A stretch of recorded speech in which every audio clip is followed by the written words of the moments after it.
शांत बारामतीत मतदाना दिवशी महाभारत।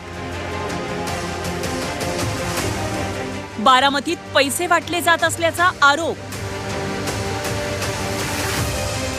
रोहित पवारांची अजित पवारांवर तुफान टीका।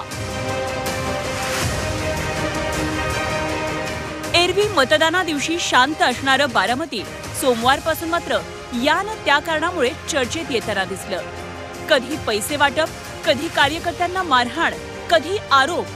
सर्वात आधी रोहित पवारांनी भोरमध्ये राष्ट्रवादी अजित पवार गटाकडून पैसे वाटप केल्याचा आरोप केला।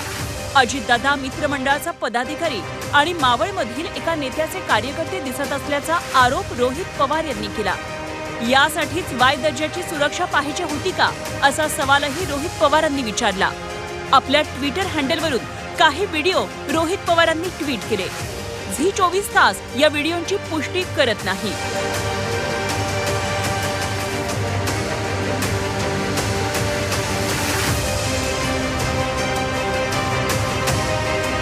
त्यानंतर रोहित पवारांनी इंदापूरचे आमदार दत्तात्रय भरणेंचा एक व्हिडिओ ट्विट केला।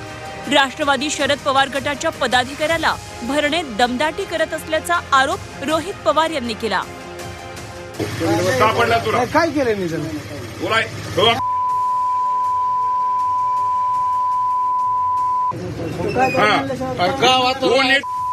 गावात राहायचा विरोध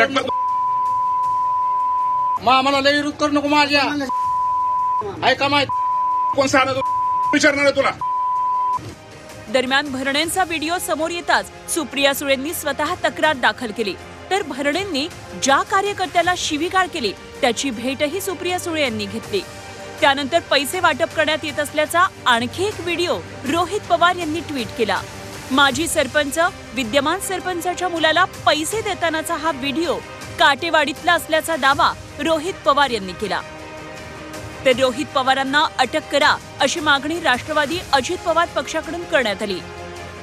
रोहित पवारांनी ही रडीचा डाव थांबवावा आणि माझी निवडणूक आयोग गृह खात्याला विनंती आहे, रोहित पवारांना ताब्यात घेऊन त्यांच्याकडच्या फोनची सखोल चौकशी करावी।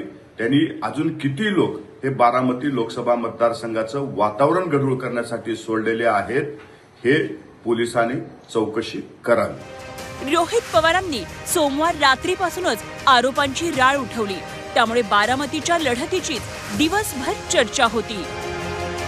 बारामती म्हटलं की शरद पवार अर्थात राष्ट्रवादीला एक गट्टा मतदान असंच चित्र अनेक वर्ष पाहायला मिळत होतं। मात्र राष्ट्रवादीत फूट पडली आणि हे चित्र पालटलं। मतदाना दिवशी इतकी वर्ष शांत असणाऱ्या बारामतीत यंदा मात्र घमासान पाहायला मिळालं। विशेष म्हणजे पवार कुटुंबातच हे राजकीय महाभारत पाहायला मिळालं। आता या महाभारताचा फायदा कोणाला होणार आणि तोटा कोणाला होणार हे बारामतीकरांचा जो कौल आहे तो 4 जूनला समजेल। जावेद मुलानी, झी 24 तास, बारामती।